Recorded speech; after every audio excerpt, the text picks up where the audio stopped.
대한 원고를 읽어가면서 발표하겠습니다. 제 발표는요 35쪽이 되겠습니다. 이 글에서는요 원나라 선종과 고려 불교의 선종의 교류에 대해 살펴보고 이러한 교류가 나온 사상에 어떤 영향을 미쳤는지 검토하고자 합니다. 원나라 선종과 고려 불교의 교류에 대해서는 선행 연구의 내용을 간단히 정리해서 살펴보고자 하고요.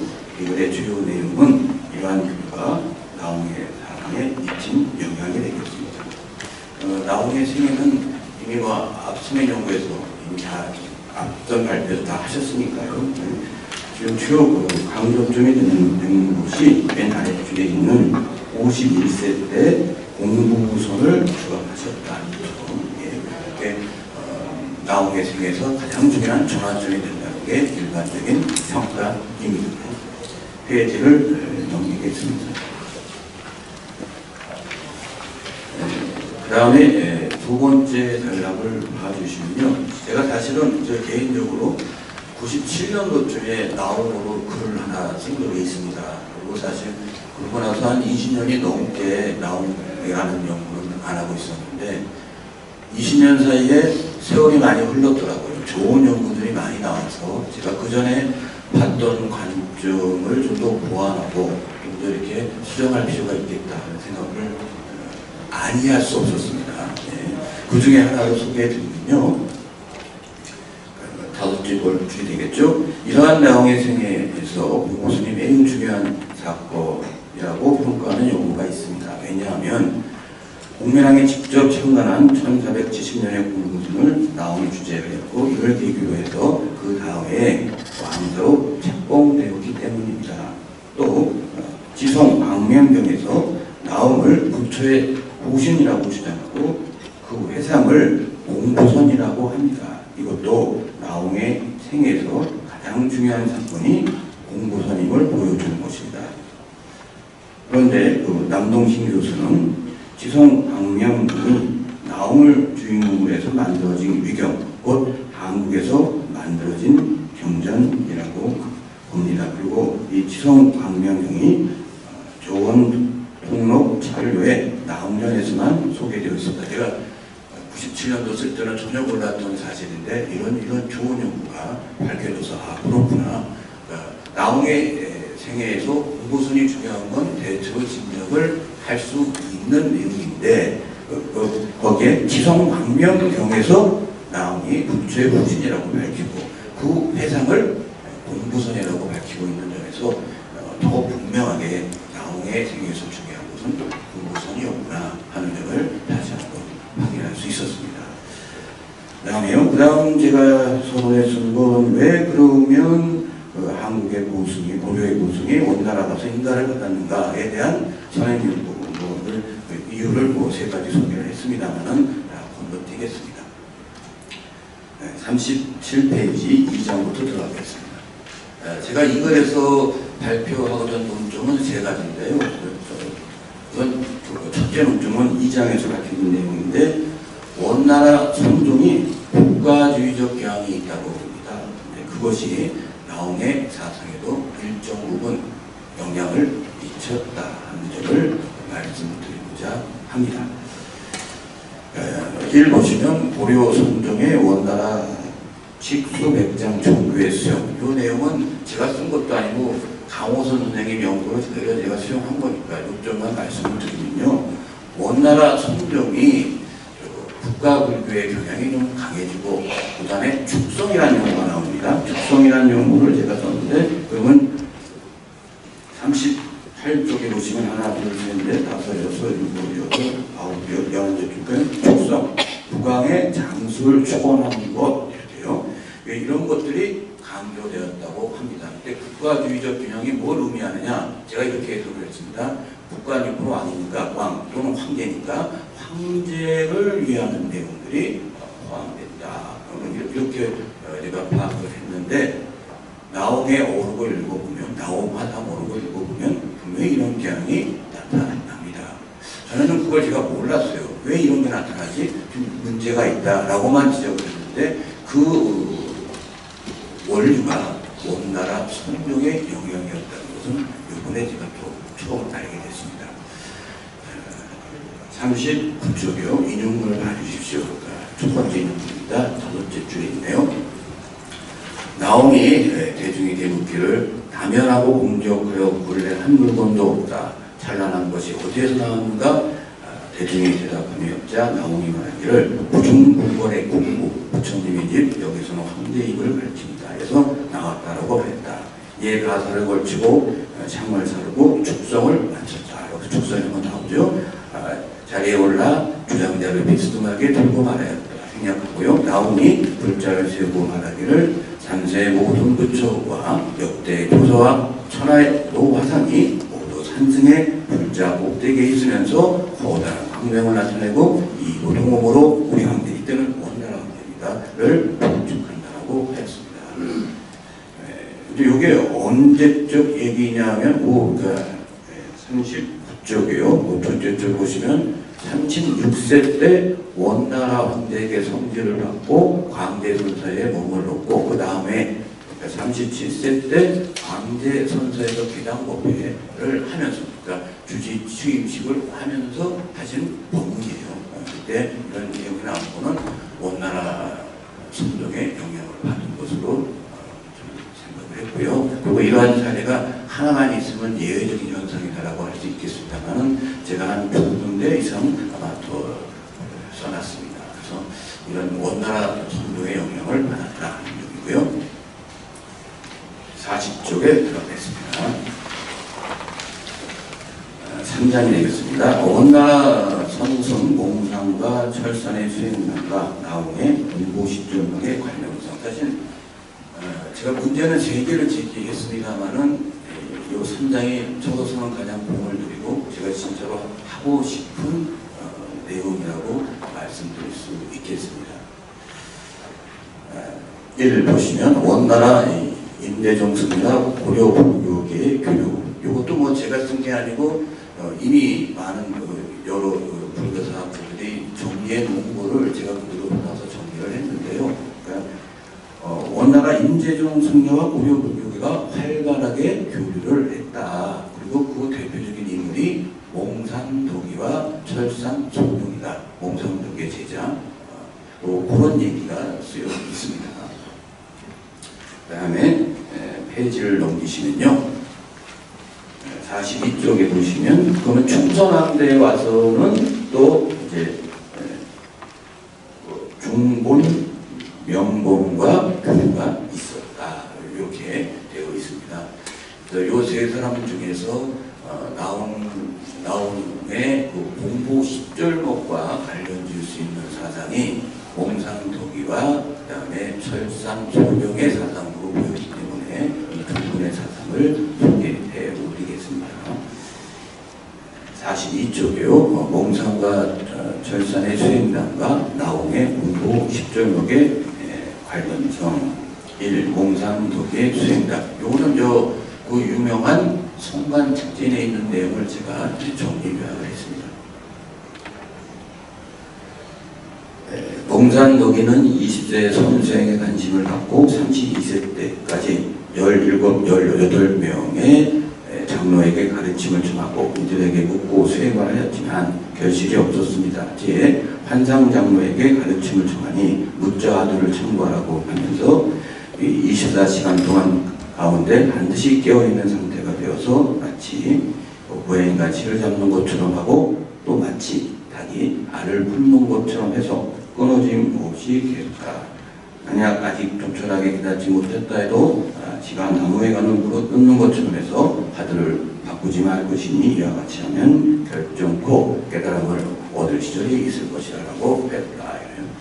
그래서 몽사는 밤낮으로 애써서 몸소 문자들을 공부했는데 그리하여 18일이 지난 뒤에 차를 마시던 중에 진짜 우연이죠. 우연히 세존이 꽃을 들자 가섭이 미소했던 이치를 호련히 깨닫고 매우 기뻐하고 3, 4명의 장로에게 결탁을 구하였는데 이 장로들이 모두 한마디 말씀이 없었다. 그런데 어떤 장로가 그대의 경지는 다만 해인삼매로 일단 인가해주고 이 해인삼매에 집중하고 말라고 했다.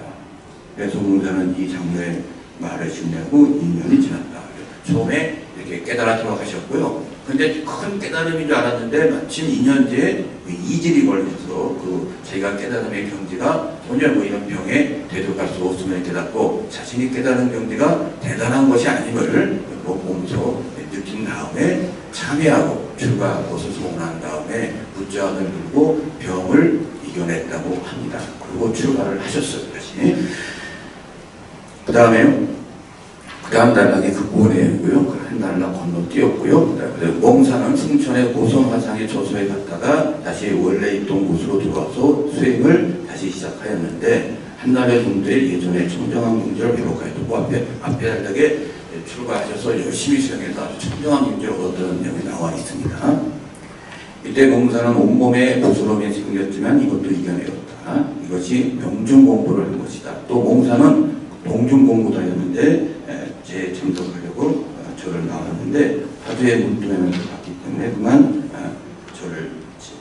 제를 지나는 집을 지나치게 되었다는 거죠.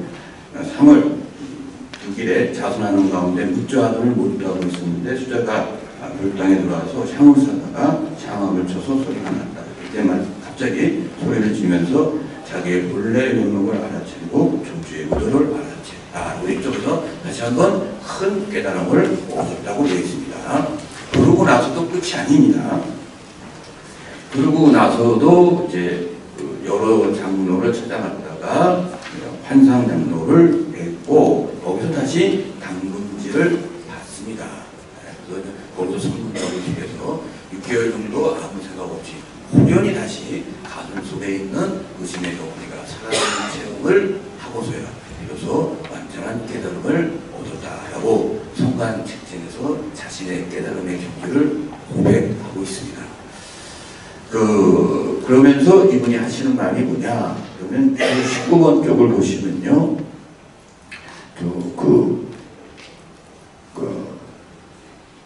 여러 인자요. 참선은 그러니까 44페이지 중간쯤 되겠습니다. 여러 인자요. 참선은 모름지기 자세해야 한다. 상승. 몽산이 만약 중경에서 한번 병들지 않았다면 일생을 헛되이 보낼 뻔했다.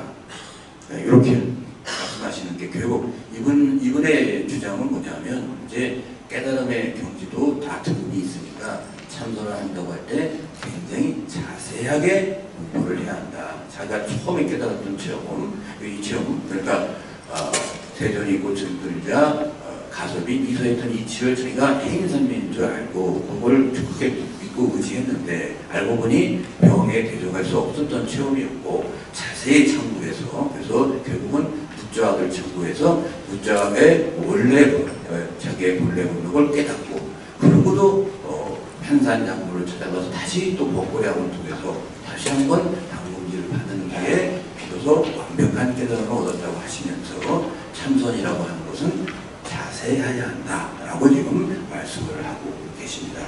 제가 시간이 얼마나 10분. 네, 그 다음에 45쪽 보시면 철상 소경인데 보경으로 뭔가가 콩깍지가 씌었나봐요. 죄송합니다. 철상 소경은 13대 불고에 대해 알게 되었고 18세 때 출가하였으며 22세 때 승려가 되었습니다. 먼저 석상에 가서 상남주에게 관법을 배웠습니다. 제 철상은 고경 몸무에게 화두에 관한 가르침을 받았습니다. 3월 20일에 사람법음의 가르침을 듣고 수행하여 집착에 없는 환희의 경지를 체험하였다. 그리하여 철사는 6개월 뒤에 두통무인의 약을 다리다가 나타태자 비사문 중앙의 마다들이 뼈를 분해해서 아버지에게 돌려주고 살을 분해해서 어머니에게 돌려준다는 공안을 깨달았어요. 제 철사는 몽사는 화상에게 갔는데 몽사는 화상이 참선은 어느 곳에 이어서 공부를 마치는 것인가 하고 물었죠. 이거에 대해서 이제 이러한 질문에 철사는 공부를 마치는 경지 입구도 알지 못했다. 몽산 화상은 철사에게 다시 순정 공부를 하여서 본내 습기를 깨끗이 하라고 하였습니다. 그러면서 여러 차례 서로 이제 복고량을 하면서 아직도 흠이 있다 이런 류의 얘기가 그 계속 나옵니다. 그래서 수차례 흠이 있다는 말을 듣고 그중없이 순정 공부를 해서 음화 그음까지 제거해서 이때 음이라는 게 본내 습기가 되겠습니다. 본내 습기가 제거해서 완벽한 깨달음에 이뤘다고 고백한 것이 철상 수령의 수행담이 되겠습니다. 그 다음에 그러면요 46쪽에 나옴의 공부 10절 저 개인적인 소견으로는 나옴 사상의 가장 핵심적인 것이 뭐냐라고 저한테 물으시면 나옴 사상의 공부 10절목이 나옴 사상의 역량을 있는 그대로 다 보여주는 그런 대목이 아닐까 이렇게 생각을 했습니다. 공부 10절목이 뭡니까? 저한테 물어보시면 나옴이 깨달음의 경지를 10단계로 나누어서 설명한 것이다. 저는 이렇게 해석을 합니다. 그러면 제가 앞에 설명했던 몽상덕이나 철상수교의 깨달음의 경지를 자세히 설명하고 있는 것과 일정 부분 상응한다 이렇게 말씀드릴 수가 있고, 그래서 저는 결론 먼저 말씀드리면 나옹의 깨달음의 경지를 10단계로 나눠 자세히 설명한 것은 온나라 인재종 선승의 이렇게 자세한 설명과 일맥상통하고 그러한 것에 영향을 받아서 나옹의 공부 10절목이 나오게 된 것이 아니겠느냐 하는 게 제 개인적인 생각이고, 그 전에 제가 97년도에 공부를 했을 때는 공부 10절목이 중요하다는 것만 알았고 그것이 어떻게 나왔을까? 저는 순전히 나옹 스님의 도력으로만 생각했는데 나옹 스님의 도력 플러스 원나라 불교계의 영향도 있는 게 아닐까 이렇게 생각을 했습니다. 47쪽이요. 1 보십시오. 공부 10절목 첫째 단계입니다. 온 세상의 사람은 대상을 보지만 대상을 초월하지 못하고 소리를 듣지만 소리를 초월하지 못하니 어떻게 해야 소리를 초월하고 대상은 초월할 것인가? 저는 이것을 처음에 깨달아가는 단계로 이해를 했습니다. 그 다음에 47페이지 맨 아래 단락이 있는 거 보십시오. 2. 모든 소리와 대성을 넘어섰으므로 공을 들여야 한다. 어떻게 해야 바르게 공을 들였는가? 3. 이미 공을 들였으면 공을 들여 익혀야 할 것이니 공이 잘 익은 때는 어떠한가? 4. 이미 공이 익었으면 다시 본래의 모습, 인간의 중심을 놓아야 한다. 본래의 모습을 놓을 때는 어떠한가? 5. 본래의 모습을 놓아버렸으면 냉랭하고 답답하여 완전히 재미가 없고 기력이 없으며 의식도 미치지 못하고 마음도 미치지 못하니 그때는 꾀비의 몸이 인간 세상에 있는지 알지 못한다.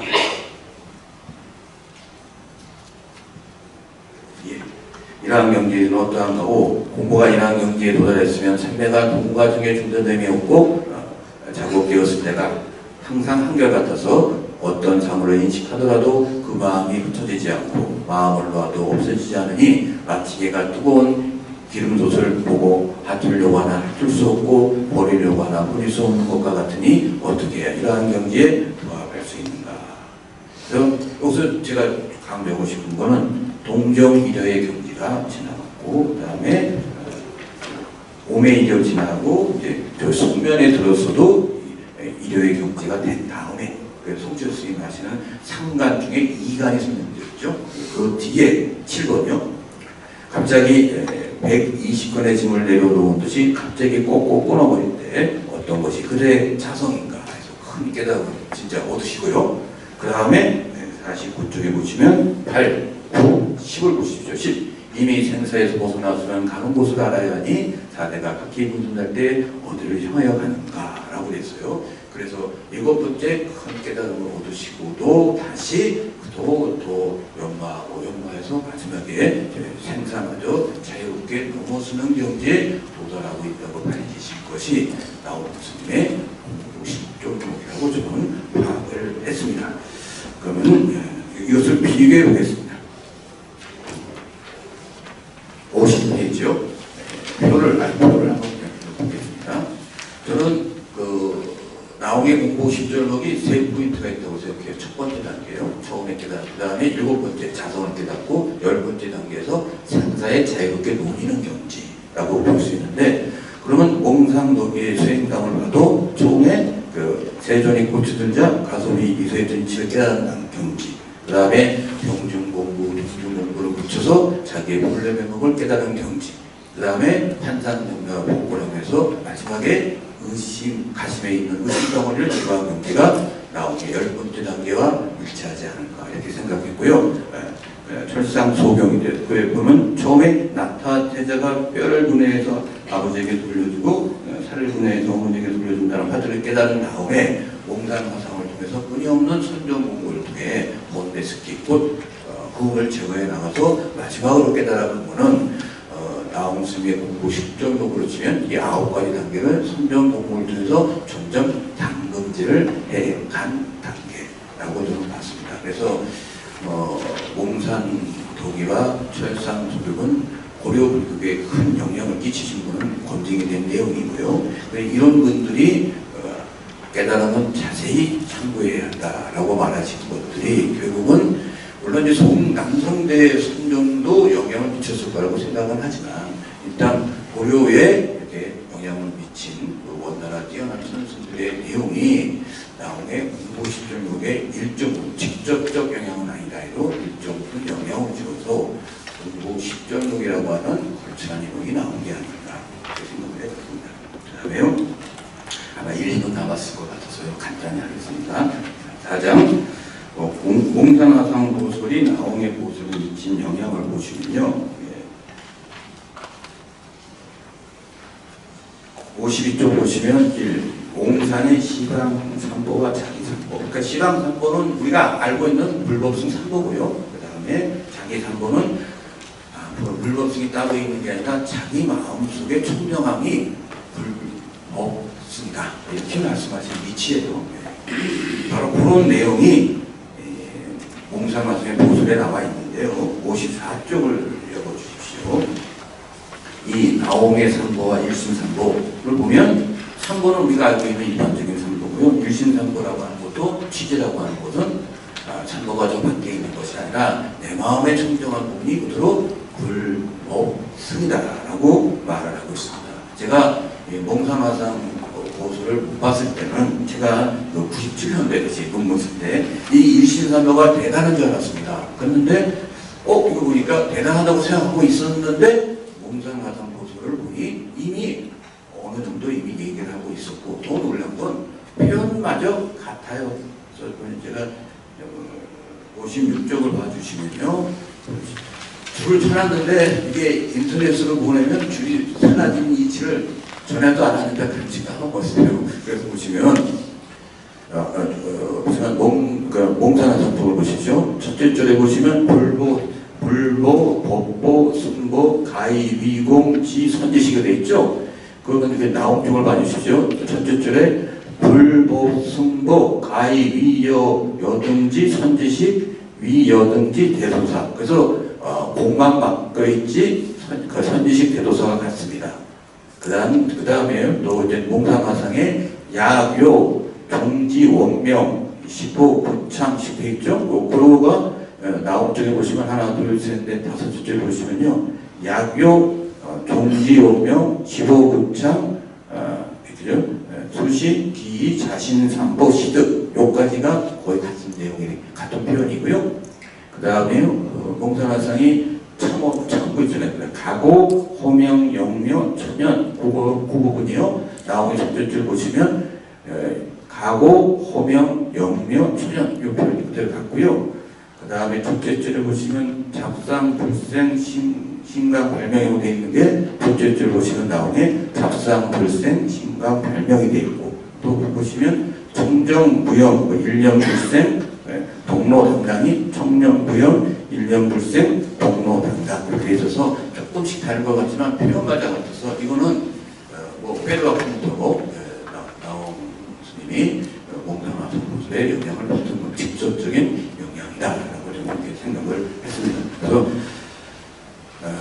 다시 말씀드려서 제가 세 가지 문점을 제기했는데요. 그래서 원나라 선정계 영향을 받아서 죽승 내지 국가주적 영향이 있다는 것은 확인이 됐다고 생각을 하고요. 그 다음에 몽산 보설의 영향을 받아서 일신삼보를 말한 것도 확인이 된다고 생각을 합니다. 그 다음에 직접적 영향으로 생각하고요. 그 다음에 몽상도기와 철상도경의 수행담의 영향은 구체적이고 직접적이라고까지는 할 수 없지만 어느 정도의 관련성은 있는 게 아닌가 이렇게 생각했습니다. 결론 맨 58쪽에 맨 아래 달락만 있고, 제가 이 글을 쓰고 느낀 소감입니다. 어떤 사상이든지 그 사상에 놓인 구체적인 상에서 벗어날 수는 없습니다. 이는 나옹의 사상도 마찬가지입니다. 나옹은 원나라 순종이라는 구체적 환경 속에서 자신의 사상을 성숙시켜 나갔다고 평가할 수 있을 것입니다. 역설적이게도 사상의 연구에서도 주변의 구체적 상황을 무시하고서는 제대로 된 연구가 이루어질 수 없을 것. 제가 그 전에 쓴 연구가 완전히 구체적인 상황을 깡그리 무시하고 사상만 연구했다가 명나라하고 관련성을 보면서 그 전에 문법문제를 보면서 사상의 연구라 할지라도 주변의 상황을 구체적인 상황과 결부해서 봤을 때보다 선명한 그림이 그려지지 않을까 이렇게 생각했습니다. 네, 이상으로 발표를 마치겠습니다. 감사합니다. 네, 감사합니다. 원나라 선종이 이제 국가주의적인 어떤 경향, 그리고 원나라 선종 중에서도 임재종의 몽산득이와 철산보경의 사상이 나옹해근 스님에게 이제 어떻게 영향을 미쳤는지에 대해서 이제 고찰한 논문이라고 생각됩니다. 여기에 대해서 동국대학교 불교학술원 김호기 교수님께서 논평을 해주시겠습니다.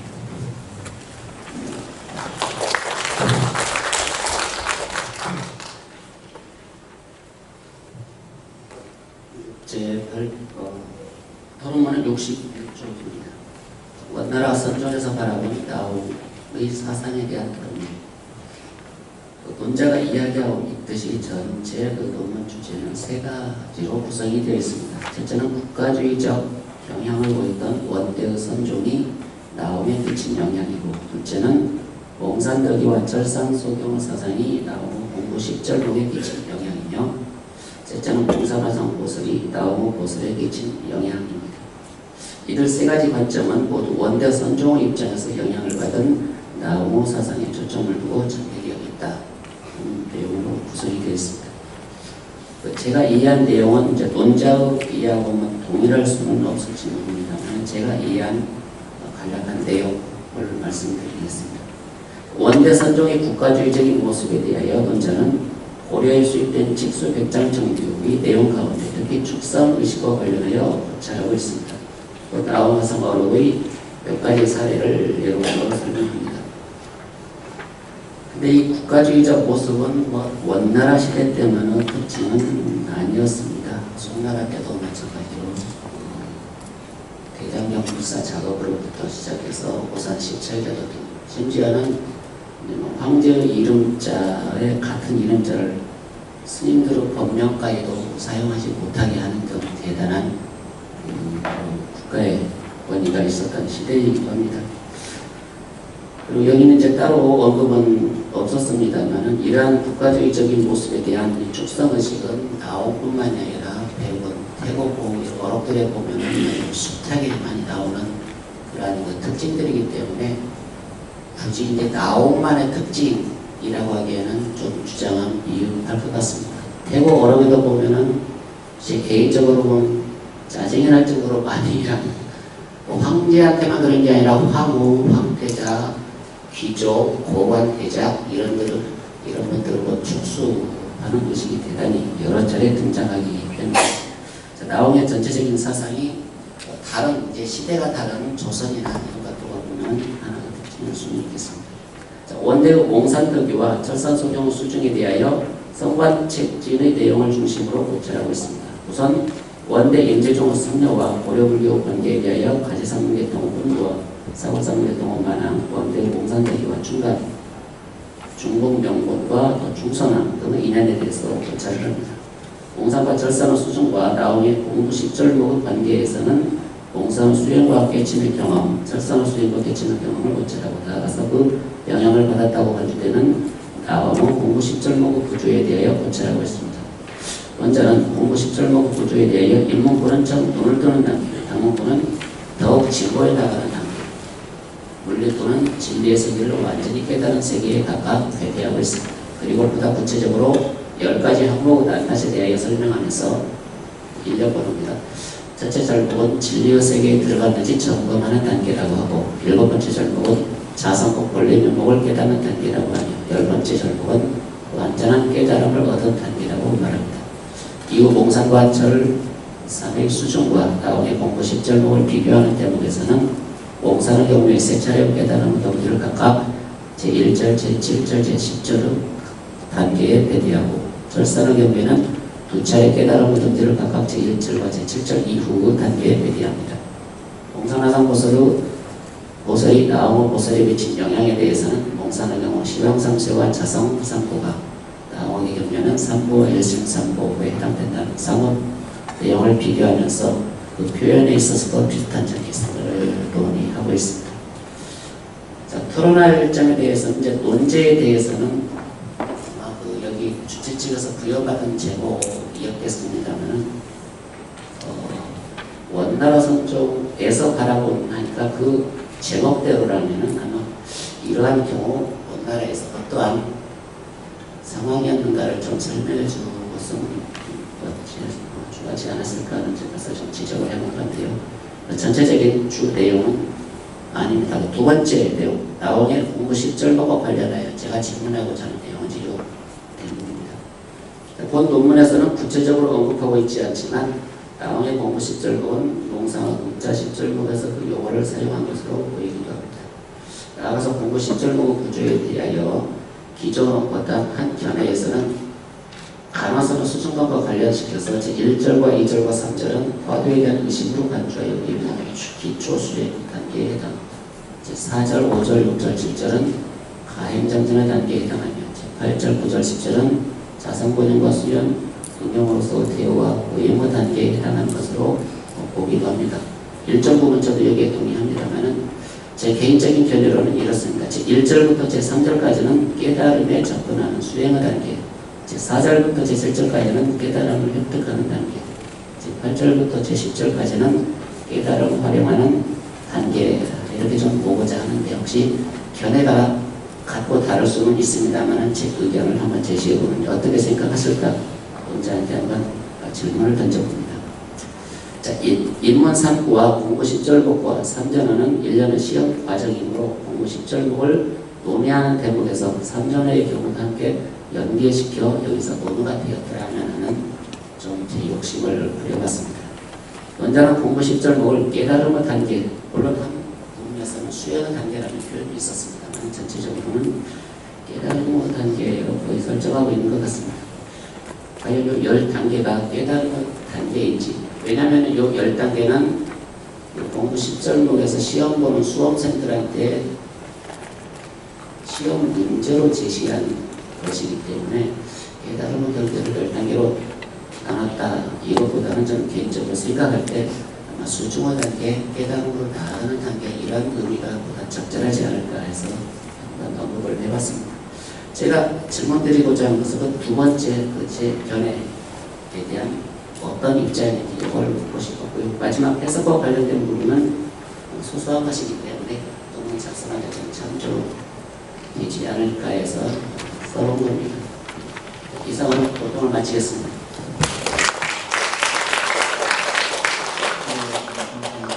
이제 질문이 이제 두 개입니다. 하나는 제목을 바꿔야 되지 않느냐. 그리고 두 번째는 이제 공부 10절목을 발표자께서는 아까 전에 말씀하시는 중에도 이제 깨달음의 경지를 10가지로 나누어 설명한 것이라고 말씀을 하셨는데 지금 이제 논평자께서는 조금 다르게 수행 쪽에 무게 중심을 두고 이제 설명을 해주신 것 같습니다. 거기에 대해서 답변 부탁드리겠습니다.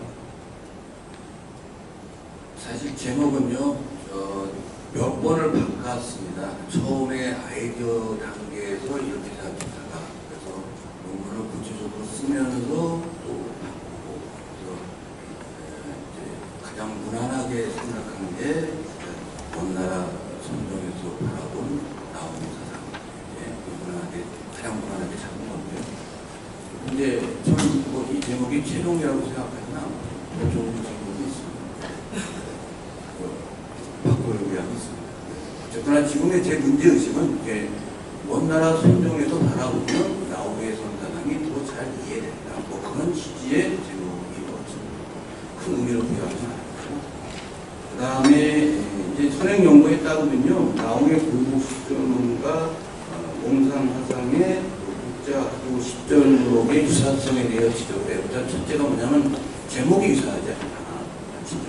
그리고 내용을 보면 내용을 읽어보면 저도 논평을 받아들고 그 내용을 읽어봤는데 제가 읽은 관점으로는 이렇게 공부 10절목은 좀 수직적인 느낌이 강한데 묻자도 10절목은 수평적인 느낌이 좀 강해서 제가 조금 이제 저는 이 생각이 뭐 어떻게 읽느냐 사람들마다 차이점은 있겠으나 저로서는 그렇게 와닿지는 않았어요. 그래서 그런 면에서는 제가 읽은 느낌으로는 좀 수평적이다. 10절목이가 나 깨달음을 그냥 들어가는 대등한 관계에서 서술된 게 아닐까 하는 생각을 하고 있는데 뭐 제가 옳다고 무슨 죄로 시작을 하겠습니까? 그렇게 생각을 했다. 네, 그리고 또 뭐 이제 삼전어는 사실은 이건 정말 연구해 봐야겠다는 생각을 했습니다. 안 쓴 이유는 왜 안 썼냐면 제가 전에 97년도에 썼을 때 이미 삼전어를 좀 밝혔고 그 다음에 더 이상 뭐 새로운 생각이 없으니까 분량도 안 되는데 뭐 요거 이미 분량을 넘어섰고 괜히 뭐 소개할 필요가 없다고 해서 안 소개했는데요. 여기 보면 몽산 화상도 삼전어가 나오고 앞선 그 정영기 선생님 발표에 삼전어가 나오고 요 당시 삼전어라는 말이 유행어였나 봐요. 그래서 요 삼전어라는 말을 어떤 식으로 이해해야 될지 과제는 하나 잡았는데 영향이 안 돼서 그런 과제만 내갔다는 거고요. 정확하게 이제 공부 10절목이 깨달음의 단계냐? 그러면 이제 다시 생각해 보니까 꼭 그렇게만을 말할 수가 없겠네요. 근데 이제 제가 말하고자 하는 요점은 첫 번째 단계 깨달음의 경지에 들었고, 그러면서 계속 공을 들여서 일곱 번째 단계에 더 큰 깨달음을 얻고, 그 다음에 또 공을 들여서 열 번째 더 큰 깨달음을 얻는다라고 해서 이게 이제 일종의 수준론이지만 그 깨달음의 단계를 밝히고 있는 수준론이다. 이 정도가 지금 그 본자 선생님 말씀을 들어보니까 이게 제가 보완해서 깨달음의 단계를 설명하고 있는 수준론 이렇게 저는 이해하고요. 그 다음에 번역 주석 39 보시면 이게 지금 논평자 선생님 번역이 이게 합리적인 거예요. 근데 제가 이걸 이렇게 번역했다가 수정한 이유가 왜 이유가 있냐면 그게 이제 56쪽에 보시면 두 번째요. 두 번째 그 한문을 보면 이게 나온 쪽 보시면 즉금 요요 가고 호명 명료 수년 무작자 이게 뭐냐면 요요하고 각오하고 호명하고 용료한 소년의 무작인 것이 이렇게 해석되거든요. 그렇게 해석이 되면 이것도 그렇게 맞춰야겠다라고 해서 참고 각오라고 해석을 했어요. 근데 그냥 이러고 하고 대조해서 보지 않은 한 참고 각오하는 걸 조금서로 보는 게 더 합당한 해석이어서 저 또한 이게 이렇게 망설이고 저렇게 망설이다가 이런 해석을 취했습니다. 그래서 저 또한 이것도 제 해석이 반드시 옳다 이렇게 사실은 못하겠는데 왜 이런 번역을 했느냐에 대한 제 개인적인 의견은 그랬다. 이건 논문자 선생님 말씀대로 한번 일반의 번역은 아닌 거에 동의를 예, 우리 김호기 선생님 뭐 반론이나 뭐 하실 이야기 없습니다. 10절부터 결의하고 차이 여쭤보니까 지금 예. 네, 그러면 플로어에서 청중 질문 드리겠습니다.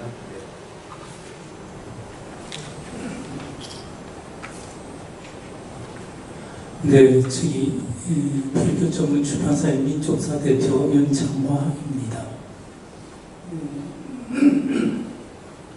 그 직수백장 청규에 대해서 말씀하셨는데, 요거는 아까 정영식 선생님 그 그래도 직수백장 청규에 대한 얘기였는데, 직수백장 청규가 우리나라의 현존 판본을 찾아보기 어렵습니다. 그래서 간행됐다는 기록은 있지만 판본을 찾아볼 수가 없어서 여기에 대한 정보를 혹시 아시는 게 있으면 좀 알려주셨으면 합니다. 그러니까 이병 선생님께서 말씀하시듯이 또 좀 전에 발표하신 정명식 선생님께서도 좀 말씀하시려고 이 정보 좀 더 추가 정보가 있다면 좀 알려주셨으면 합니다. 예, 혹시 플로에서 답변하실 분이 혹시 계실까요? 지금 분위기로 봐서는 없으신 것 같으니까 제가 잠깐 말씀을 드리자면, 제가 이제 고려시대는 제가 이제 확인을 못 해봤습니다만, 이제 조선시대에는 말씀하신 대로 판본이 보이지 않습니다. 그래서 이 부분을 어떻게 해석해야 될지는 이제 뭐 좀 봐야 되는데, 어쨌든 지금 이야기들은 그래 고려시대 쪽 넘어가는 그 시기가 좀 애매하긴 합니다만, 어쨌든 제가 지금까지 저도 이제 수년간 제가 불서를 지금 조사하고 지금 저도 이제 개인적으로 사업을 하고 있는데, 거기에 대해서는 이제 못 봤습니다. 짧게 하나 더 질문하겠습니다. 그럼 고려 시대에는 간행되었다고 하는 사실은 확실한지가 좀 궁금합니다. 우선 대고보가 주선에서 간행했다 이렇게 알려져 있고, 대고보의 발문은 남아 있는데 의외로 직수백장 청규 본문 자체는 전혀 남아 있지 않습니다. 그래서 대고보 스님이 발문만 쓰고 간행을 간행을 기획해서 발문만 쓰고 간행되지는 않은 건 아닌가 이렇게 생각도 들기도 합니다만, 고려 말에 간행됐다는 사실 없는. 네, 기록되세요. 예, 뭐 말씀대로 직수백장 청교는 대고보 스님이 원에서 가지고 와서 간행을 발문이 있다고 했던 것은 간행을 했던 것이 알려져 있고요. 그럼 강경도왕이나 뭐 이후에 간행이 되었을 것이지만 현존한 것은 없고요. 17세기에 불교 성내집을 명암광 스님들 간행을 할 때, 그때 이런 청규를 구할 수가 없다라는 얘기를 하다가 선원 청규는 이제 여기서 구했다 라고 하면서 이제 속세에 맞는 이제 새로운 이제 성내집을 만들겠다라는 얘기를 하고 있어서, 백장 청규는 조선 중기까지도 이미 전해지지 않는 걸로 이제 생각이 됩니다. 예, 이제 일반적으로 보자면 이제 발문은 간행을 거의 이제 마칠 때 쓰는 게 이제 일반적이기 때문에, 물론 이제 그렇지 않은 경우도 있습니다만, 그래서 이제 발문이 있다면은 간행했을 가능성은 일단 좀 더 높아진다, 그렇게 그 정도로 정리할 수 있지 않을까 싶습니다. 예, 지금 시간이 다 됐는데 짧게 질문 부탁드리겠습니다. 질문 드리겠습니다. 이기석이라고 합니다. 네. 국가주의적 경향에 대해서 말씀해 주셨는데, 발표하시는 이 선생님, 이 교수님께서는 직수백장 청규를 근거로 해서 국가주의적 경향에 대해서 설명을 해 주셨습니다. 제가 김호기 선생님한테 여쭤볼 거는, 그 전에 이 국가주의적 경향이 동아시아에 다 이제 유교적인 어떤 분위기였기 때문에 다 영향을 우리가 일반론으로 받아들일 수 있겠습니다만은, 그 전에 이런 구체적인 근거와 경전 내지는 어떤 직수백장 청규 같이 그런 문헌이적인 근거가 있는지에 대해서 하나 좀 궁금하고요. 또 한 가지는 그럼 나옴이 국가주의적 경향을 받았다고 하면 그 이후에 고려에 어떤 영향을 미쳤는지에 대해서 발표자 함께 질문드리겠습니다.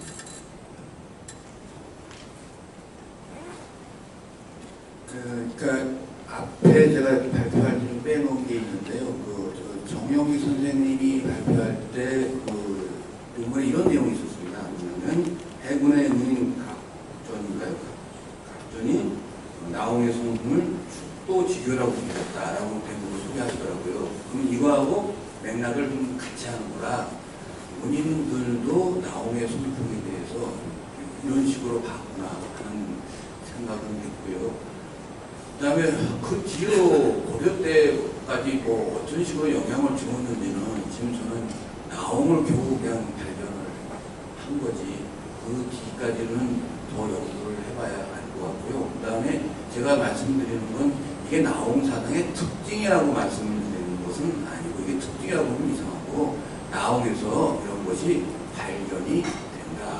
그리고 태고도 발견이 된다면, 그러면 요즘도 밀고 나가서 고려 전반에 어떤 그런 관계성이 있는 거다까지를 말하기 위한